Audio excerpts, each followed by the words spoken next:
Secretary Mnuchin saying this morning that the corporations don't need the money anymore, that this money should be reappropriated for programs like the PPP. What do you make of the Treasury's move, first of all, and do you agree with the Secretary?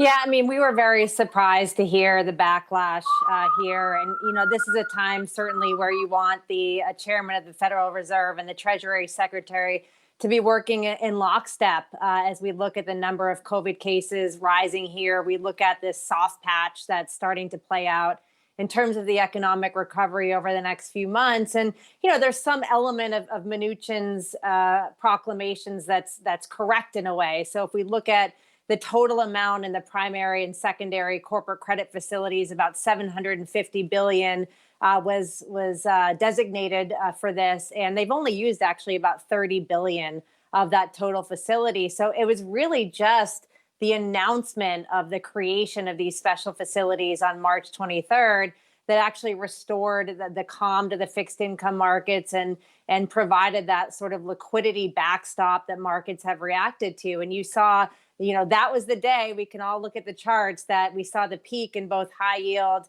and investment grade bond spreads. And we've since seen them, of course, narrow quite meaningfully. I think you could see that narrative shift a bit, particularly as it relates to the high yield bond market. And you might see the Fed kind of move back to the more traditional tools that they've been using throughout this, like QE. Yeah, that was going to be my question, too, because obviously you can have the debate here in terms of how effective some of those policy positions and programs that hadn't really been tapped as much as people thought they would be, what the impact would be in the credit markets when we saw that kind of come off or the plans announced by Secretary Mnuchin there, because, it hadn't proved to be as effective, I guess, than what maybe people were hoping for back in March when all this was starting to just first play out. Well, I think it was effective in the sense that investors have felt very comfortable embracing corporate credit. But what's been really notable to us is that since March 23rd, spreads have narrowed both in the investment grade and high yield bond space. And I think it's important to remember that, the Fed can do a lot here. And it's been incredibly important what they've done to, again, provide liquidity to the market, but they can't prevent defaults from happening. And we've seen this interesting dynamic in the high yield bond market where spreads continue to come in, yet the forecast for default rates is actually moving higher. That's a very unusual dynamic. We usually see those happen at the same time. So we do think that there are some risks there, that investors actually haven't been adequately rewarded for being invested in the high yield bond area. That's been an underweight for us. We do continue to like investment grade corporate bonds here.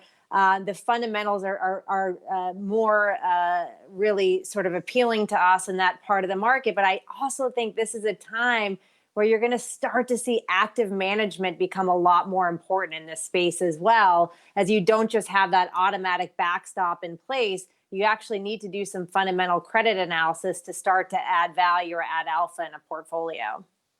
Having said that, Emily, how do you think that the macro environment is shaping up right now when you look at the increased case counts, the possibility of some of these small businesses having to face closure again, although not probably to the extent they did early on in March and April?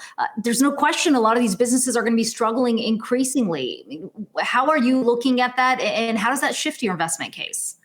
Yeah, it was a pretty sober analysis from the first couple of guests that you had on today. Not only the work that we still need to do in order to figure out how the vaccine's going to get distributed, who's going to get it, as well as a reminder of some of the really significant challenges that we're seeing right now on the economic front, as we need to recognize how many people are really struggling right now and how worse that might get if we don't get an extension of some of the fiscal stimulus and other benefits that folks have been receiving at the end of the year. So I do think the economy here is in for a bit of a rough patch. We've started to see a real deceleration in the pace of improvement. You look at things like retail sales, which have disappointed. You look at areas like initial jobless claims that just increased after a 4-week decrease just yesterday.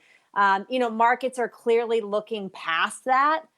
We all know that markets are forward-looking. Economic data is backward-looking, and they're pricing in the vaccine and the reopening in 2021. And we want to have some exposure to that. We want to have cyclical areas of the market that will benefit from a reopening in a portfolio. But we also don't think this is the time to completely abandon those more defensive positions. So areas like quality growth that we continue to like, sectors like consumer staples and healthcare, we still want to own in a portfolio. And we actually think that the reopening narrative and the choppy economic environment over the short term means that a portfolio should really have some of each and really have some balance.